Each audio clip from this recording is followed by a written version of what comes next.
Thank you very much for joining us tonight here at the Dearborn Public Library. My name is Dan Lodge, and I'm very thrilled to welcome Dr. Theodore Schwartz to talk with us tonight. Dr. Schwartz is the let's see, hang on. Is David and Ursula Barnes Endowed Professor in minimally invasive neurosurgery at the Weill Cornell Medical Center in New York Presbyterian Hospital, one of the busiest and highest ranked neurosurgery centers in the world. He's published over 500 scientific papers and lectures all over the world on neurosurgery. Just a quick couple announcements before we get started. The format for tonight is we'll aim for about 45 minutes or 50 minutes or so conversation, and then we'll take questions and answers from the audience, both online and in person. Just want to highlight a couple upcoming programs. Next Thursday, the 22nd, Lance Parrish, one of the stars of the 1984 Detroit Tigers, will be here in person to talk about his biography. And then on the 27th, we'll be showing the documentary Detroit's Olympic Uprising about the 1968 bid by Detroit to host the Summer Olympics. So please join us. You get more information on those events on the events page on our at dearbornlibrary.org. So hopefully you can join us. So I was really thrilled that you're able to join us tonight, Ted. It's a wonderful book. It's a wonderful book. Dan, thank you so much for having me. I'm really looking forward to our conversation, and it's a privilege to be here. I guess the best start off with the basic question. Why did you write the book? So it's a great question because a lot of people are surprised that I had the time to write it because I am a busy neurosurgeon. I operate 3 days a week. I see patients 2 days a week. I have 4 kids and a lot of responsibilities, but I really felt that I had a story to tell. I know a lot of my colleagues will agree. Occasionally they'll be at parties, they'll meet people and sort of mention what they do for a living. They're a brain surgeon. And people are curious for a little while, but it's very hard to convey what it is that we do, what brain surgeons do, what is our role in society, how do we function in society, how do we contribute to society, what are our daily lives like? And I really wanted to tell that story. I have the privilege of having students who shadow me for a lot of the summers, sometimes high school students, sometimes college students, sometimes medical students. And it's one of my favorite times of the year because I get to see what I do through their eyes and see their awe and wonder when they come into the operating room and see the human brain exposed and see how we work under the microscope for hours at a time, picking away at tumors and making critical decisions that will affect people's lives profoundly every day. And then walk into the waiting room and meet the families and get hugs and thank yous and see the rewards and the ups and downs of that sort of a career. So I wanted to tell that story. I wanted to bring the world into my world to try to see a lot of what we do through my own eyes and give people that experience. Why did you choose to be a neurosurgeon? It sounds like you're quite accomplished bass player, musician. What made you take on the training for neurosurgery is so extensive. So that's one thing to talk about. What does it take to become a brain surgeon? And I start out the book that way. I go through, there's several different sections. One is sort of talking about the myth of the brain surgeon and set that up, the myth of sort of someone there's a couple different myths we talk about. One is the myth of the the very cold, callous, hardworking, but brilliant surgeon. The other is the myth of sort of the mad scientist who, experiments on people. And we trace that in the book. One myth is really the Harvey Cushing myth, who's the founder of neurosurgery. We can talk about that. And the other is really traces back to the frontal lobotomy, which was a surgery that we did in the 1950s. I had a lot of interests when I was growing up. I was a bass player. I loved playing music. I went to Eastman School of Music, Berklee College of Music. I loved to perform. I loved to, the tactile experience of holding an instrument and playing it and practicing for hours and acquiring that skill. But I really felt that music didn't fulfill for me something that I really wanted, which was to give to other people in a very palpable way, to touch other people's lives in a palpable way. Not that music can't do that, because certainly it can. But I get to have a profound impact on another human being's life every day, multiple times per week, where, I am there at this critical moment and this critical juncture in their lives, and they are depending on me. And I really craved that. I craved someone saying, we really need you to help us because of a skill that you've acquired, and to be able to give of my time and to enjoy that sacrifice that you have to make, even though it is very grueling. It's 4 years of med school. It's 7 years of residency training. I didn't finish my training until I was 33 years old. I got my first job at age 33. I was literally in school and in residency until then, which is sort of crazy. But the truth is, it's such a big responsibility that you don't want someone who's young and inexperienced and immature taking on that kind of a role. So there's a reason why it's that long. Well, would you call yourself an intuitive person? It almost sounds like maybe it comes with the training, maybe it comes with the experience, but you were talking about how you deal with telling patients about diagnosis, what's happening.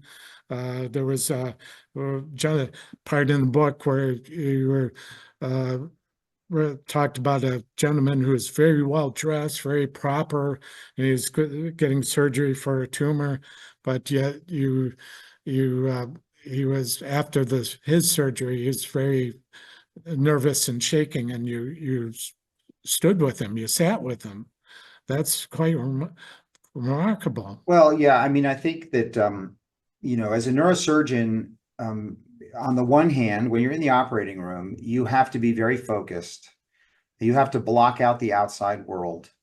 One of the wonderful things I love about neurosurgery in a way is you only see a very small field of view. We're spending hours and hours working in a very, very tiny place, sometimes as small as the size of a postage stamp or a quarter, where we're just manipulating, tiny instruments.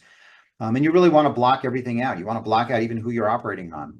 But then you also have to be a warm, sensitive, caring person when you leave the operating room, and when you're talking to people. And so I tell the story about this gentleman I'll never forget. He came into my office. He was beautifully dressed.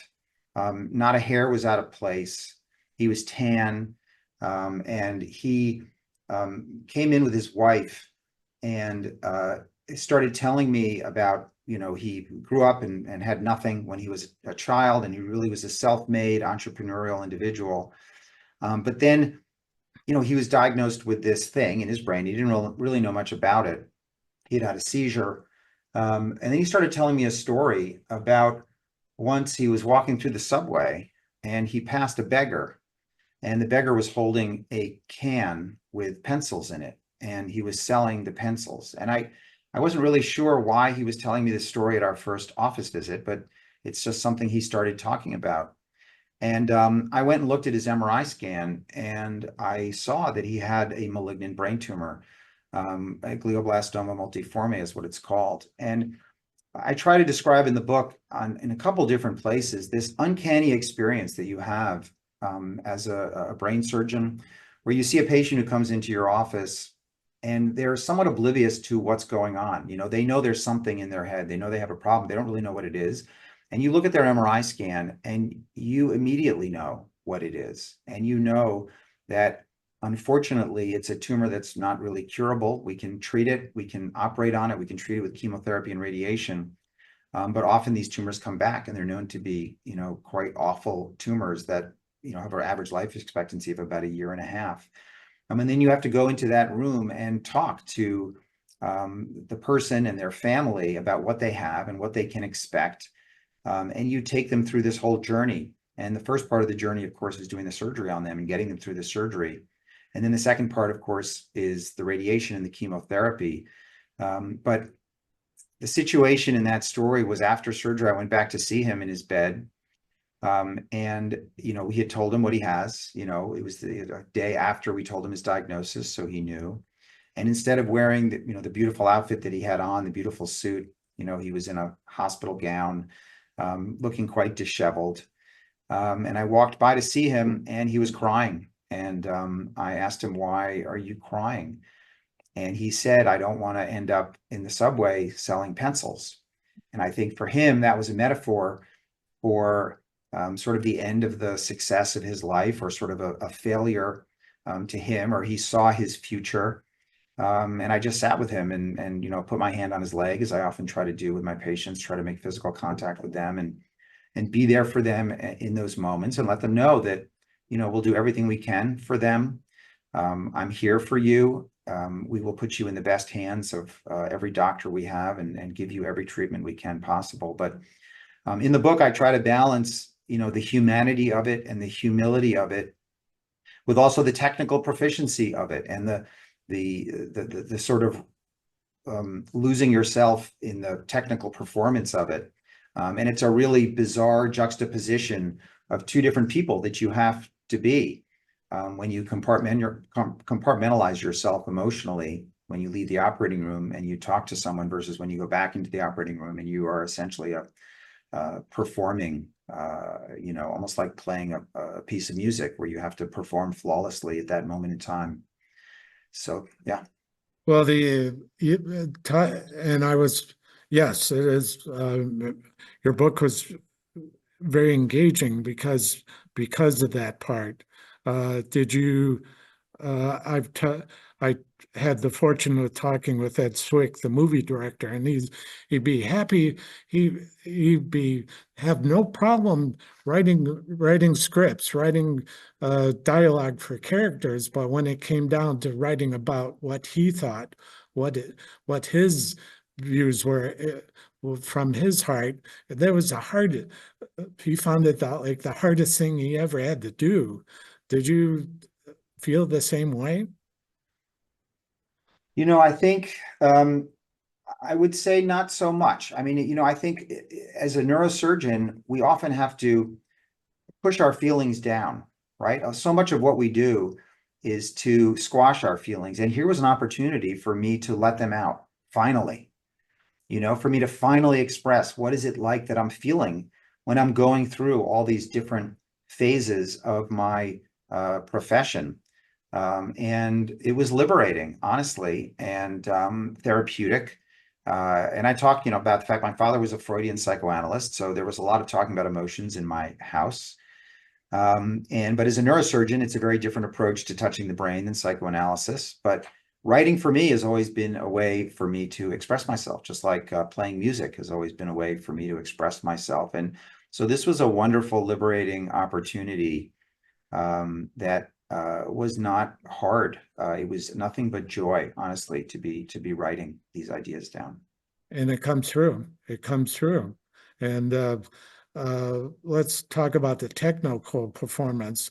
I was taken aback by how you're in surgery for often 6, 7 hours, and you're working on, like you said, nothing bigger than a postage stamp.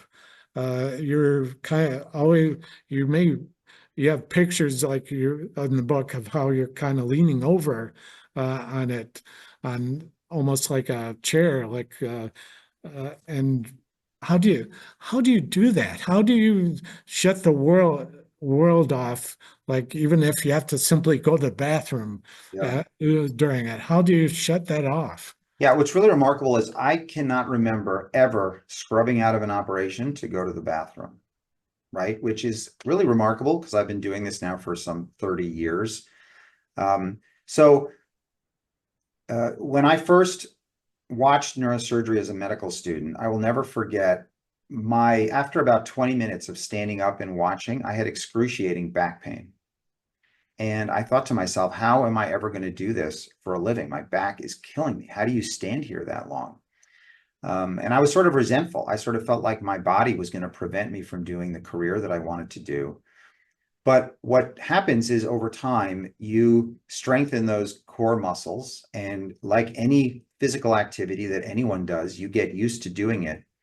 And when you operate under the microscope for hours, you're actually sitting in a chair that has armrests. So your arms are out in front of you and the chair is embracing you, if you will, and holding your arms up because you don't want to have any tremor in your hands. And you obviously can't hold your arms up to the head by your shoulders because you get tired, and you're working under a microscope. So I took a picture. The picture I have in the book is a picture I took as a medical student when I first was in a neurosurgical operating room, and I was amazed watching the surgeons operate. I actually took a picture with my camera, and I still have the picture to really capture that moment of amazement and awe that I had as a student in the operating room. So what ultimately happens is you lose yourself in a flow state where you are interacting with the tumor like a dance, and you're moving the tumor in one direction, you're seeing how it will respond, you're moving the anatomy in another direction, you're finding that you can't go in this direction, so you have to move in a different way, a different path. And you're constantly interacting with the environment using, tiny movements of your hands because the instruments themselves are some 6-7 inches long. The tips of the instruments are like insect legs, excuse me, they're tiny.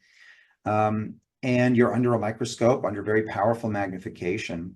And it's the ultimate in mindful meditation in a way, because you just cut out the outside world because you're completely focused on the thing that you're doing for that moment in time. And it really reminds me of when I would try to learn a piece of music. When you're learning music as a musician, you'll divide it up into little segments and you'll play that segment again and again and again and again until you get it. And you'll move on to the next segment and play it again and again and again. And then you'll put the two of them together and play those together. And then add a third one. And you could be there for hours at a time, just trying to physically do this activity. And neurosurgery is very much like that. Although in neurosurgery, the difference is you are making creative decisions constantly. And every one of those decisions has profound ramifications on another human being's life. And each one snowballs into the next decision. So every decision you make will change the subsequent decision because you will alter the anatomy in front of you in some way. And then you have to then make a decision as to what you're going to do next. And what's the next move? And what's the next move? And what's the next move? And because you did those first 3 moves, then the fourth move has to be this. And if you'd chosen to do a different 3 moves, the next move would be different. And so it's really a creative process of altering the environment, which is the tumor, and preserving the normal structures, the brain and the arteries and the nerves that you want to preserve. And that takes an enormous amount of practice and skill and focus. And it's really the intense focus that allows you to block out the outside world. Yeah, that's totally understandable. And if you do it enough, it becomes habit. It becomes a part of how you do stuff. So let's touch base on briefly on some of the neurosurgeons that you talk about in the book. And obviously, like you said before, Harvey Cushing is the sort of like at the top of the tree, like you described. Everything, everybody's career, everybody's knowledge seemed to flow from him.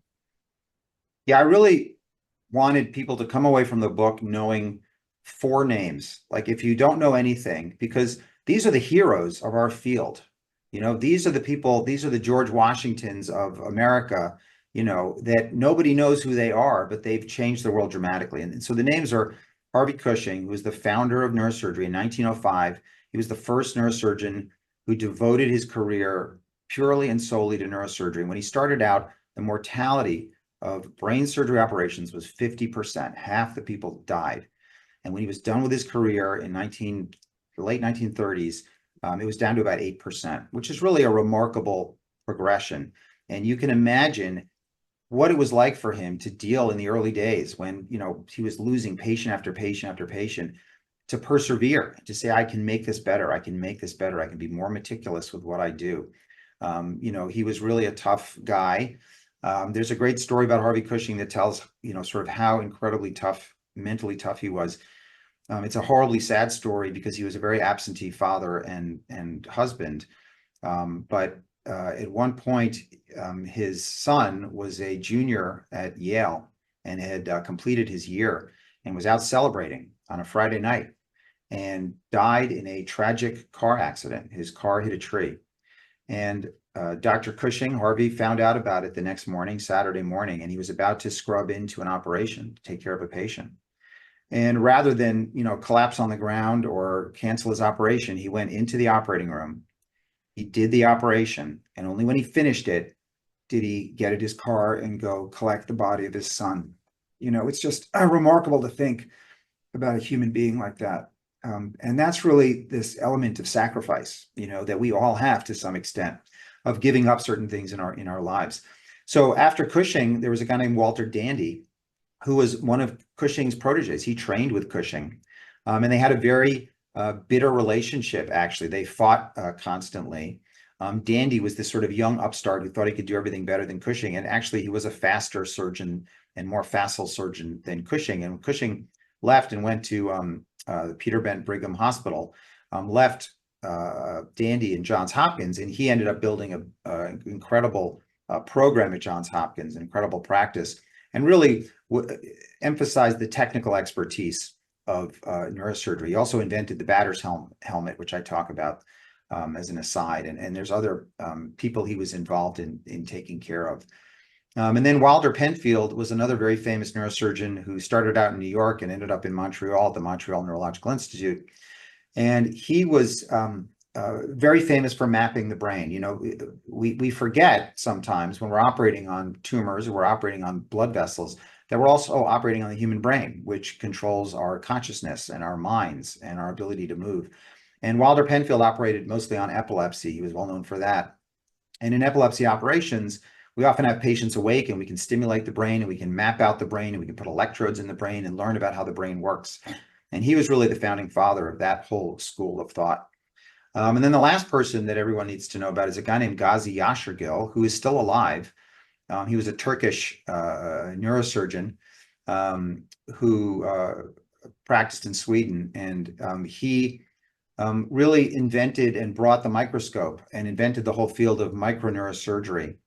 And he was an incredible technically proficient neurosurgeon who we all emulated for really taking neurosurgery from being a more sort of primitive field into a very elegant field of meticulous microscopic dissection. And then, of course, I talk about all the revolutions in neurosurgery that have made it more and more minimally invasive over the years, so that we don't even have to open up the skull anymore, and we can do procedures through blood vessels and using ultrasound and putting electrodes in the brains and things like that. Yeah, that's very interesting how you talk about the different techniques for the different illnesses, different issues. Sounds like aneurysms, correcting aneurysms is, I don't know if even if I was a skilled neurosurgeon like yourself, that would be a hard thing to do. Yeah, aneurysms are, operating on aneurysms is technically one of the most challenging things we do. And the reason is that there's always, I call it the sword of Damocles that hangs over the surgeon, which is that the aneurysms themselves, which are a bubbling of an artery, where the wall becomes very, very thin, and they can sometimes rupture during surgery.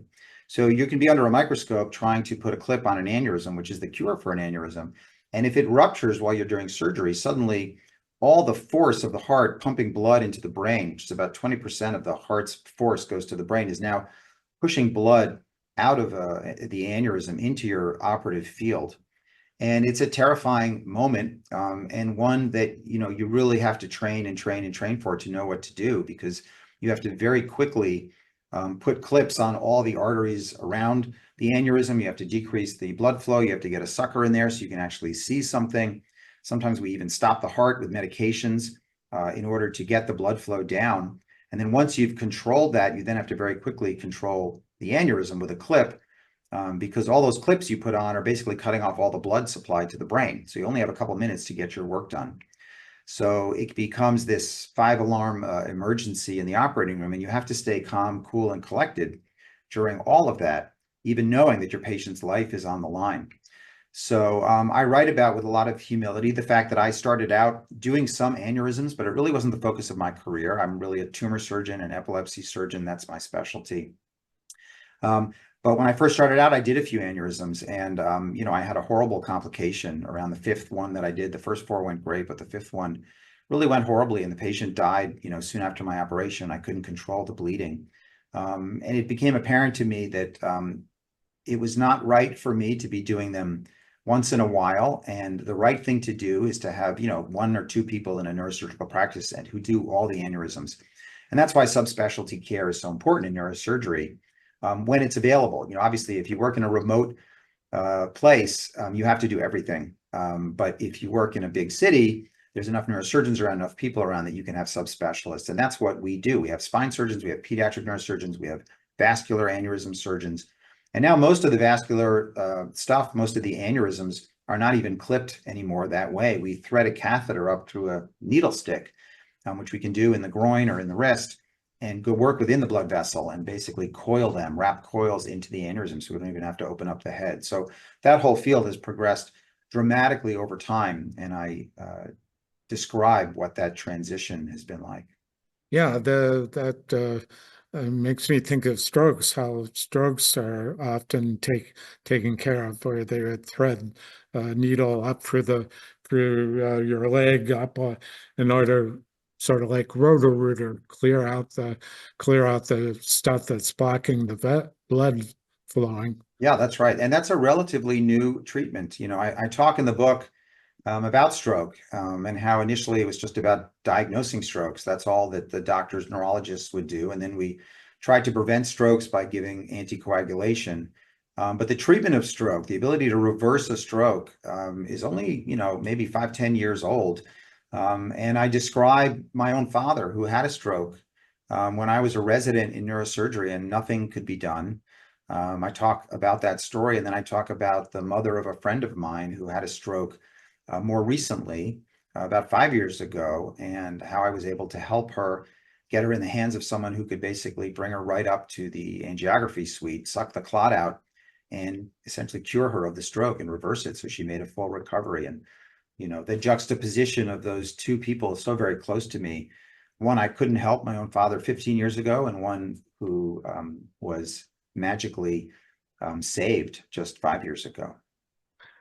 I have close relatives and friends who are suffering from Parkinson's disease, and I almost, maybe that's why I made the connection in order to make the effort to talk to you, because yeah, that's kind of interested. What now it's something, it was working on the thalamus, uh, uh, like almost taking the thalamus out in order to help with the tremors. Is that what it Well, takes? not quite, not quite. Okay. There are many targets in the brain that can be manipulated to control tremors. And there is a small target in the thalamus. So you can't take the whole thalamus out, but you can make a very small lesion. It's probably, 2-3 millimeters in size. It's very, very small within the thalamus to stop a tremor. And that was a surgery that Michael J. Fox had. And I talk about his surgery, what it meant to him, his battle with Parkinson's. I talk about the surgeon who discovered that really accidentally, that whole story of Irving Cooper. And that target, though, has changed over time. There's another target, another place called the globus pallidus. There's another target in the subthalamic nucleus. So there's a bunch of different targets, but we tend to now put electrodes instead of making lesions, we put electrodes in these different targets to control some of the symptoms of Parkinson's disease. And the advantage of putting an electrode is there. If you stimulate the electrode, it essentially shuts down the neurons just around the electrode, but it's reversible. So instead of making a permanent lesion by burning a hole in the brain, we can put an electrode in the brain and stimulate it to alter tremor and to improve tremor for Parkinson's. But that's only one of the symptoms of Parkinson's. There are many other symptoms of Parkinson's disease that are not perfectly treated with brain surgery. And that's why we're still desperately in need of better treatments for Parkinson's disease. And there is a lot of hope for that because we understand that there's, what the cause of Parkinson's is to a large extent with respect to the movement aspects of Parkinson's disease and a lack of dopamine in a certain area. But Parkinson's can also affect the rest of the brain. That's the only catch. Some types of Parkinson's can also deposit proteins in the brain, almost like an Alzheimer's like syndrome, and affect cognitive ability as well. But that's latent disease, and not everyone gets that. But I think the treatments for Parkinson's are just getting better and better, and will get better and better over time. And now we can make lesions for tremors without opening up the head at all, using a technique called focused ultrasound, which I described, which is really a remarkable device where we can focus over 1,000 beams of ultrasonic sound in a point in the brain to make a small lesion in the brain. So someone who has a tremor can have this treatment and come in one day, be put in this machine without opening up their head, and walk out the same day, and their tremor is essentially gone. So it's really quite remarkable how neurosurgery has progressed over the years. Oh yeah, the blood-brain barrier is very important, but it prevents like you talked about in the book, radiation or things that would help in dealing with tumors.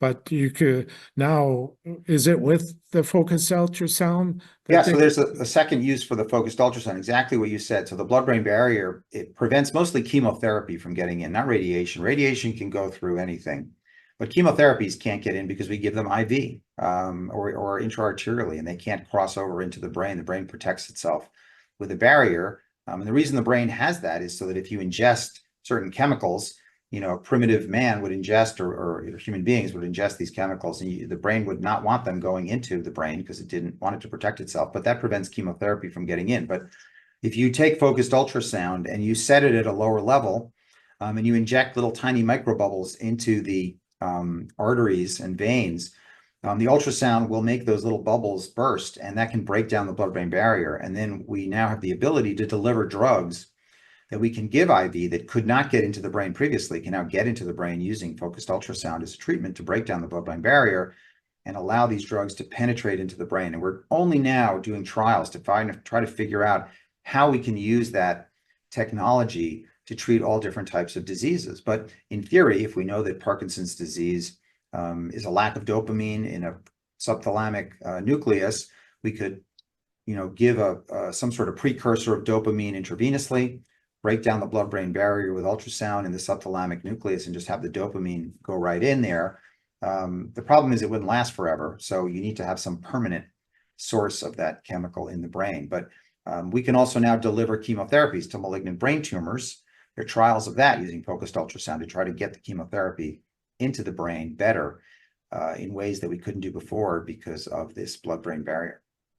Now, another area you talk about is what's now referred to as psychosurgery.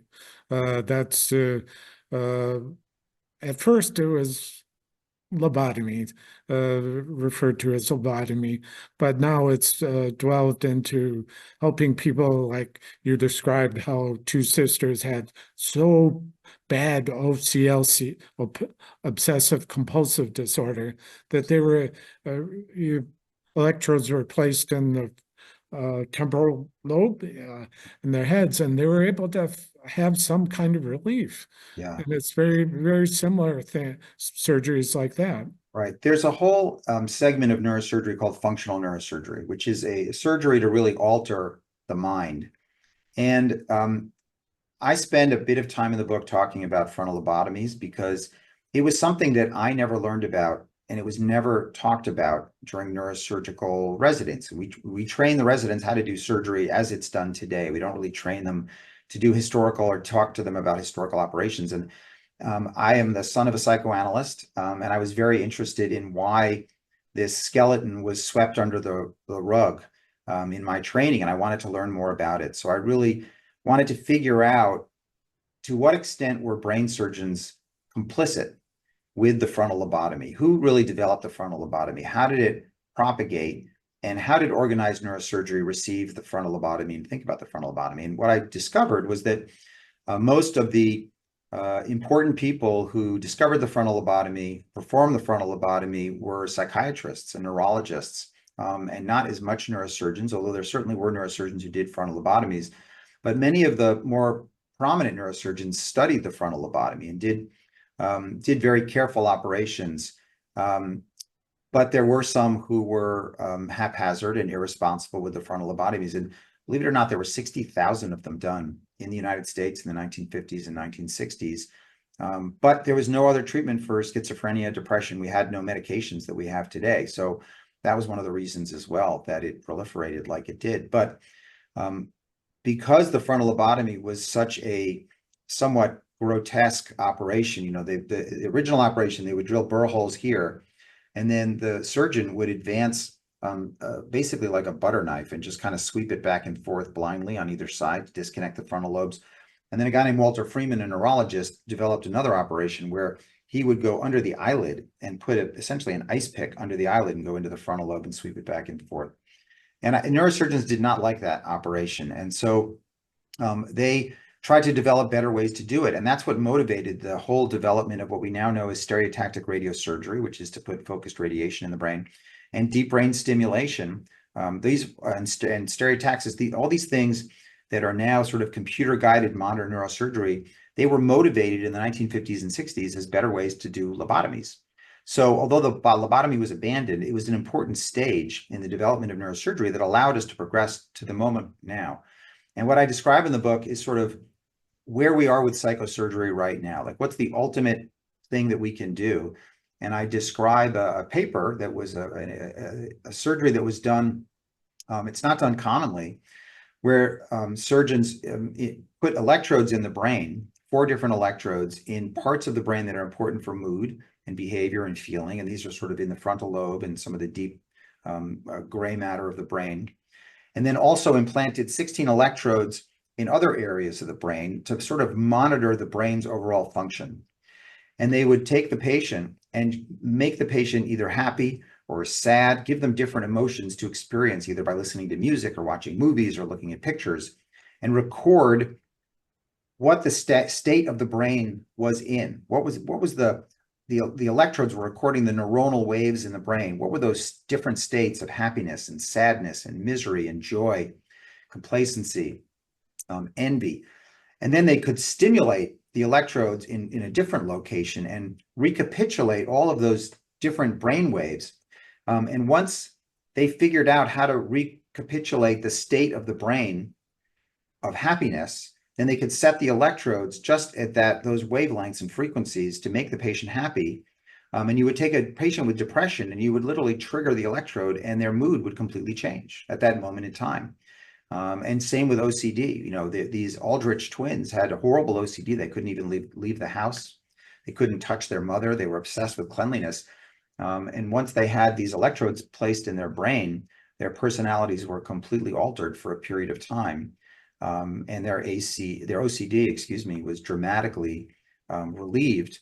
Although shockingly, they both were found they had committed suicide. It only lasted for a period of time. And it's not really known why the effects of their stimulators were only transient. But studies have been done showing that this kind of stimulation can help with OCD. But this is only early on. Like we're only going to get better and better at doing this. But we have the ability to basically alter a person's personality, their mood, their emotions, their feelings by putting electrodes in the brain. We have the capability to do that. We're at the very early stages of really figuring out how to do it consistently and well, and in whom to do it in. But all that technology exists, and I describe it in detail in the book and sort of give a hint of where we're going. with that type of brain surgery. Oh, yes, indeed. And then epilepsy, it's almost sounds like kind of the same thing. Your brain is giving off different the wrong signals at the wrong time. And I believe you talk about how you surgery was done where you again placing electrodes in and it can sort of uh, uh, de-emphasize the tremors in a patient's brain, make them more manageable. Yeah, so epilepsy is a disease where the brain essentially fires off out of your control, right? So if you have an epileptic seizure, your brain just becomes active in a place, not of your will or volition, or you at least feel like it's not you doing it. So in epileptics, if you have a seizure in the part of the brain that moves your hand will move uncontrollably. And if you have a part of the seizure in the temporal lobe that's involved in memory, you sort of will lose touch with reality and start picking at your clothes. It's called temporal lobe epilepsy. And we put electrodes in the brain to map out where seizures are coming from. And then we can remove those parts of the brain and cure people who have seizures. A famous patient with epilepsy was Dostoevsky, the writer, and he used to have these religious visions associated with his epilepsy, which is just a fascinating concept to think that he experienced the presence of God, and it was due to the fact that he had a disease, and the disease was making neurons in his brain fire in a way that was abnormal. And it just makes you think about the religious instinct that we have and where it comes from, where it might come from. And the other fascinating thing about epilepsy is that in putting electrodes in the brain with patients with epilepsy, which we have to do to treat them, we can also record from neurons in the brain in patients while they're awake, because they have electrodes implanted in their brain, and see what those neurons are doing during different behaviors. So because of the disease of epilepsy, and because neurosurgeons have the ability to access the brain and put electrodes in it to treat a disease, and those patients can be awake and talking, we can study their brains and study the relationship between how neurons fire and how human beings behave. And one of the things I talk about in great length is what we've learned about our sense of free will and our sense of agency and the sense of a self that we have that controls what we do. Because there have been many experiments done on patients in neurosurgical operating rooms or patients implanted with epilepsy that have shown that the neurons in your brain start to fire well before you are aware of what you want to do. So if you look at neurons in the brain that move your hand, for example, or that upstream of that, and you're recording from those neurons, if you ask someone, I want you to move your finger, and I want you to note on a clock the moment you decided to move your finger, and they tell you that's the moment when I decided to move it, and now I'm moving it, you can record neurons that start firing about a second before they make the decision to move their finger. And the same is true of speech. There are neurons in the brain that are firing before you have even made the decision of what you want to say next, before you've even thought you want to say anything next, the neurons are firing.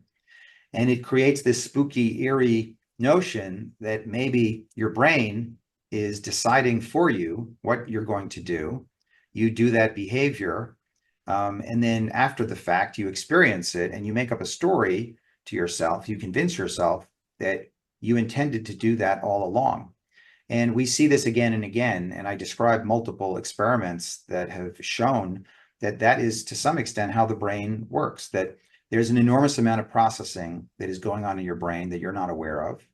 And those parts of your brain that are processing information are coming up with decisions to how to behave, selecting those decisions and creating that behavior. And you're often aware of it afterwards. Two examples I'll give quickly. One of these classic split brain experiments that were done, there is a treatment for epilepsy where we split the brain in half. So you have a right brain and a left brain. We all know that. And there's a connection between the right and the left half of the brain called the corpus callosum. And we split it in neurosurgery from time to treat epilepsy. And there was a brilliant a cognitive psychologist named Mike Gazzaniga who did these experiments where he would basically show information into one half of the patient's visual field. So it would only go into the right side of their brain. And the right side of the brain has no language function. So the patient could not describe what they saw or what they experienced. But that right side of the brain could control the left hand, and the left hand would do some behavior because of what they saw. And the patient would see their hand behaving, and Gazzaniga would say, well, why are you doing that with your hand? Why are you pointing at that object? And they would make up a reason for why they were doing it as if they intended to do it, when all along Gazzaniga was putting the information in the right side of the brain that they weren't aware of that was making them do that behavior. And you can also put an electrode in the brain. Another study was done, and a patient, every time they turned on the electrode, the patient turned their head to the left every time. And so the investigator said, well, why are you turning your head to the left? And instead of saying, well, the electrode's making me do it, the patient would say, well, I think I left something over there on the chair, or, my neck hurts and I'm just stretching my neck. So they would make up a story as to why they were behaving the way they're behaving, even though the experimenter was controlling their behavior. So it makes you think that maybe the brain is doing a lot more work under the surface than we're aware of, and creating a lot more of our behaviors and our emotions and our feelings. And we are just along for the ride. Yeah, one of the names of the chapters in your book is we tell ourselves stories to live. And It's actually a book by Joan Didion, and it was a book that she wrote, and I just loved that chapter heading because it was so relevant. Even though she wasn't thinking about neuroscience when she wrote those stories, it does describe very aptly how the human brain works. Yeah.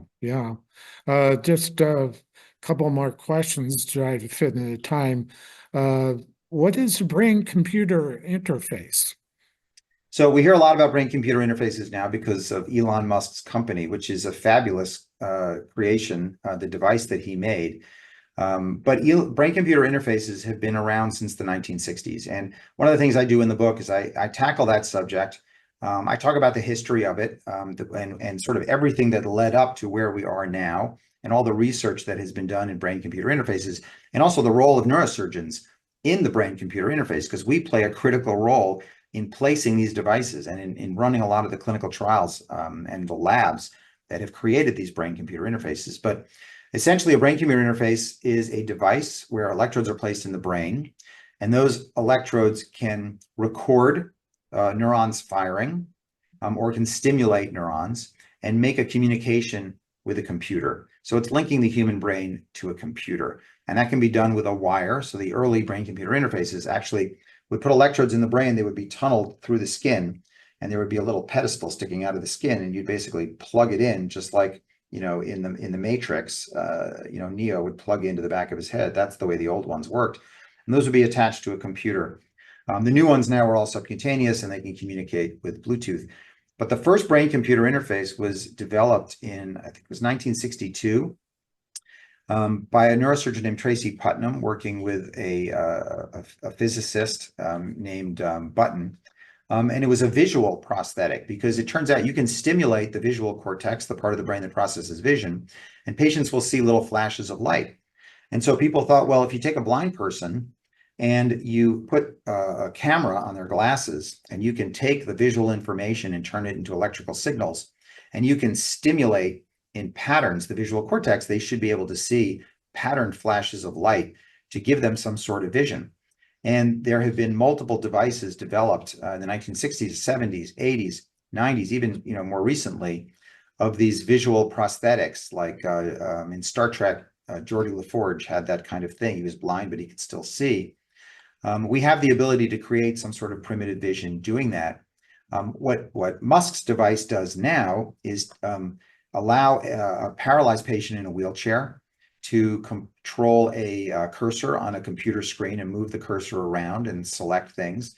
And that's really, you can imagine, incredibly liberating for someone who's paralyzed from the neck down, to be able to now control a computer just by thinking, move cursor left, move cursor right, move it up, move it down, select. They suddenly have all the abilities that we do by putting our hand on a mouse, and freedom to play, video games and search the internet and take in knowledge and read a book and even write programs. And they could have a job, working on a computer.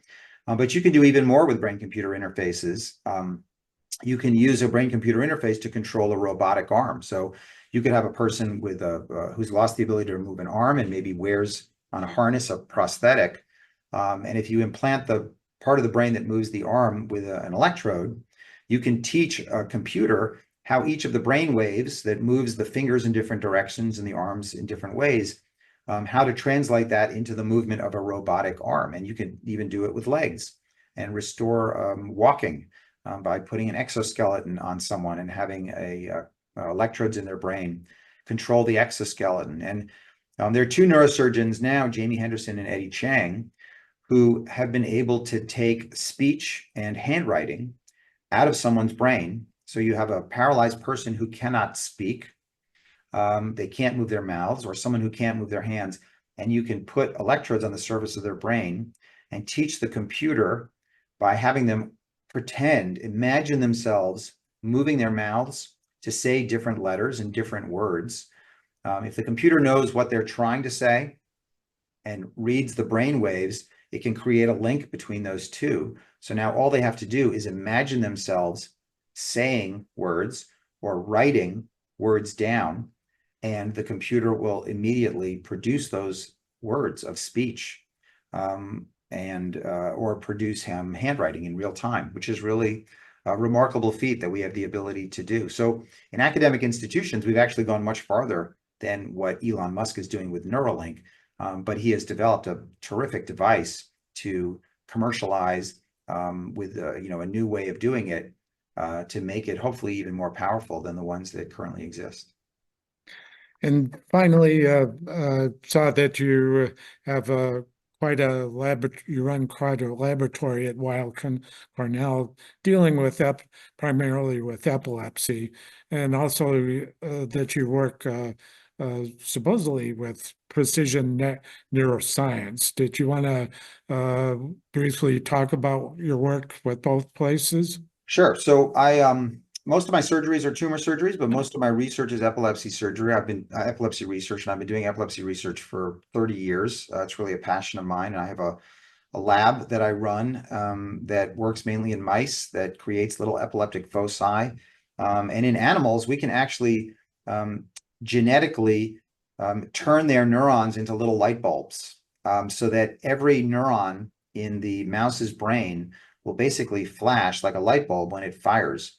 And so if you are interested in how seizures spread across the brain, we now have the ability to take a sensitive video camera and make movies of seizures starting in certain cells and spreading through pathways through the brain. And then we could try to manipulate those pathways to see if we can treat epilepsy, obviously cure epilepsy in those cases where we can't just take it out. So that's what my research is. Precision Neuroscience is a company that essentially is developing a device to compete with Neuralink. It's a different form of brain-computer interface.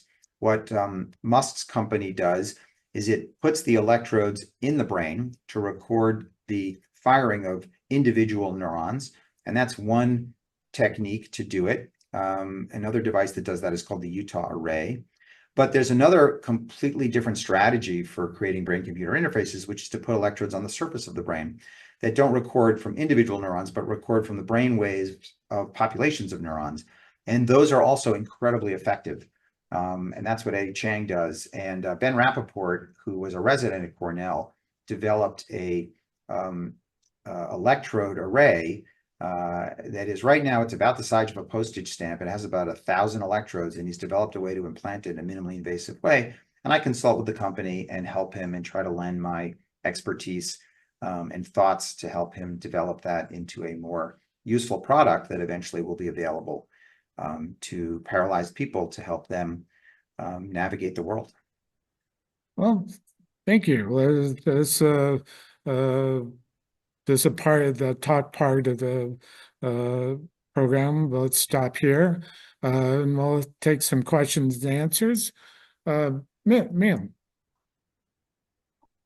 Two questions. I'm not sure if I understood the procedure that you were describing, and I was wondering if you could just clarify. The one you were talking about chemo not being able to cross the blood-brain barrier, but radiation can penetrate through. And after that, I thought what you said was that there are small medicines that can be put in the brain and then ruptured by radiation? But I wasn't sure I understood. Is So- that what you said, or if I understood what that meant? So what I was describing, and I'm sure I was not clear in my description because it was very technical, but it's a way to break down the blood-brain barrier by using ultrasound Okay, instead of radiation. And now ultrasound is really, imagine like a dog whistle, right? okay, That is ultrasound. It's a very high frequency sound. Or when you go in, fetal ultrasound, they put something, when you first see your baby, that's using sound waves. So, and you don't hear those sound waves, but those waves are very, very high frequency and they can penetrate deeply. So if you can focus those ultrasound waves in a place in the brain, and then through an IV, imagine you're injecting tiny, tiny little bubbles, just bubbles, nothing special. The ultrasound will rupture those bubbles when those bubbles get to the place where the ultrasound is activating the brain. And that rupture opens up the blood-brain barrier for about 24 hours. It's open for a while. And so imagine you do that technique, suddenly the blood-brain barrier is open in a patient. Then any drug you inject IV or even a pill they take that goes into the bloodstream can now pass through the blood-brain barrier and get into the brain. So it could treat essentially any neurologic illness where you're trying to get a drug into a specific part of the brain that won't pass the blood-brain barrier. We can now focally open up that barrier and give that drug as a pill or an IV and treat a disease in a way that we never could before. oh my gosh, that is so cool. Thank you. I do understand now what you were saying. The other process that I wasn't sure, I wrote down, it was right after you were talking about Walter Freeman and under the brow, the lobotomies, and I have down here stereotactic radiation and stimulation, and then electrodes, and I wrote a question mark, and I just didn't know what I was writing down. Right. No, I covered a lot of topics, and obviously, the book is a long, it's 500 pages long, right? So I go through all this stuff. And by the way, the book is very easy to read. It's not technical. I try to just tell stories and make it engaging and readable. So I don't want people to feel intimidated in any way. I really don't think, anyone will have trouble reading the book. But obviously there are things that I spoke about very quickly. Stereotactic radiosurgery is a technique where we can focus multiple beams of radiation in a point in the brain so that in that one point, you get a lot of radiation, but all the multiple beams going through the head is a very low dose of radiation, so it's very well tolerated. We focus at one point. And I create the analogy in the book. I say, imagine if you were in the forest and you're trying to start a fire with a magnifying glass. And you all know that you can focus the light on a leaf and you can start a fire. But imagine it's overcast and there's not enough light to use one magnifying glass to start a fire on that leaf. But imagine if you had 200 magnifying glasses and all of those magnifying glasses were focusing the sun's light that was, attenuated because it's foggy out on that one leaf. Eventually the leaf would catch on fire. So it amplifies the signal because you have multiple beams that are all converging on one point. And we can do that with radiation as well, where each of the individual beams is a very low dose of radiation, but where they all converge is a very high dose. And that's called stereotactic radiosurgery. Putting electrodes in the brain is different. You have to, the stereotaxis really means putting something in the brain using a computer. And so if you put an electrode in the brain, you have to use a similar mathematical algorithm, which I describe in a very simple way in the book. But basically, in order to figure out what are the coordinates I need to put that electrode in the place I want to put it in the brain. So you use this, what's called stereotaxis, which just sort of creates a coordinate system around the brain that allows you to figure out how we're going to put something in one specific place or target something in one specific place in the brain. And we have had the ability to do that since, the 1950s, 1960s, when this concept of stereotaxis was first developed.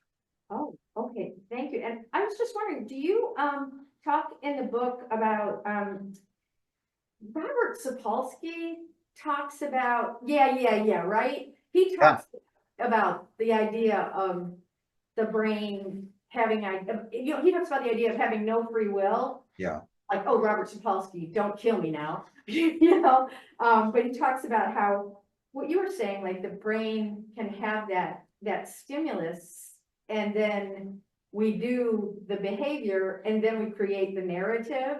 And it absolutely made me think of his Yeah. lectures I've read. So, yeah, I think he's terrific, and I've read his books, and I'm very much aligned with his philosophy. What I wanted to do in this book, though, what's a little bit different about the book, is I wanted to describe how neurosurgeons, right, and how brain surgery has given us a window into the ideas that Robert Sapolsky and other philosophers are espousing, that we have no free will. So I kind of wanted to reintroduce the fact that, hey, the reason we know all this stuff is because of things that were done by brain surgeons to patients in operating rooms and studying those patients. And I kind of wanted to tell the story through the lens of neurosurgery that has led to much of that philosophy. And a lot of the book is really telling stories that you know, but I'm telling the story through the lens of neurosurgery. So I talk about JFK's assassination, at the beginning of the book. I talk about Natasha Richardson. I talk about, CTE and football. There's a lot of topics I talk about, concussion, but I talk about them through the lens of neurosurgery, which is a unique lens that most people don't have, because most people haven't done, 30 years of neurosurgical training and don't see the world quite the way we do. And I wanted to introduce that perspective to the world. This is so exciting. Thank you so much, because I've had a problem with Robert Sapolsky, because I don't want to believe that. I want to believe, of course, I have free will, right? And I'm like, oh, Robert, go on with yourself. But I believe in science, and I loved your presentation, and I want to read your book and get educated. And so Awesome. Thank you. Thank you. Yeah, one of your majors in college was philosophy, right? Yeah. So yeah, you have an interest. But yeah, I agree with you that I found it very interesting, very readable, very understandable. And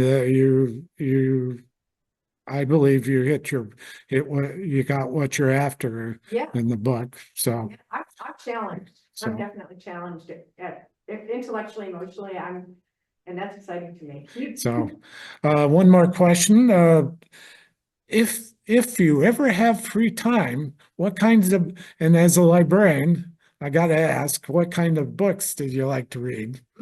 So I read constantly, but because I have limited free time, I listen mostly to audiobooks when I drive to work. So every morning I'm driving 45 minutes to work and home 45 minutes. And I'm usually listening to a book. And I first started doing it. I mean, I'll never forget, I was early in my career, I had to cover a trauma center in the Bronx. And I had to drive, at 2 a.m, for half an hour or 20 minutes, whatever, to get do an emergency surgery. And it was very depressing to get up at midnight, get in your car and drive in pitch black, to go take care of a patient. And it was the days before we had downloads. And I remember listening to Jim Dine reading Harry Potter, which is one of my favorite audiobooks, because he's just was such a fantastic reader. And, you'd get a CD mailed to you, and you'd put the CD in, and you'd have to mail the CDs back to get the rest of the book. And you'd be constantly mailing CDs because you couldn't just download them. So I've been passionate about audiobooks for 30 years. And now I listen to books constantly, and I'll listen to, some are occasionally I'll go from fiction to science fiction, and then I'll go to philosophy and, read nonfiction. And I just kind of bounce around based on what people recommend to me. But I've read hundreds and hundreds of books over my neurosurgical career during my commute. Cool. One more question. Could you tell us about the new developments in the treatment of Alzheimer's? So traditionally, Alzheimer's has never had a neurosurgical treatment. And I want to be frank and say, I am not an expert in Alzheimer's disease because I'm a neurosurgeon. I'm not a neurologist. And most of the treatments for Alzheimer's disease involve medications. And I don't give medications, right? I don't treat with medicines for the most part, except for a handful of medications, anti-seizure, steroids. I treat with surgery. So I don't want to pretend to be something I'm not. That being said, there are clinical trials ongoing right now to use focused ultrasound, and neurosurgeons are doing these treatments with the idea of breaking down the blood-brain barrier, just like we talked about. But instead of using that treatment to get drugs into the brain, the idea is to break down the blood-brain barrier to try to clear out the proteins, the beta amyloid proteins that gum up the works in the brain, and try to get those cleared from the brain with focused ultrasound. There are neurosurgeons doing that around the country, and there are multiple trials of doing that for Alzheimer's disease. And I think that's an exciting new treatment if it ends up working, and so far it's shown some promise. Yeah, that's great. So the time is up, and I want to thank you, Ted, for your time and your book, your interest, and I would encourage everyone to purchase it who has any interest in how the brain works and brain surgery. It's a wonderful read. Thank you very much. Thank you so much. Thank you. Dan, thank you so much for having me, and thank you, Dearborn Public Library, for having this event. I really enjoyed it. Thank you. Good night. Good night. Take care.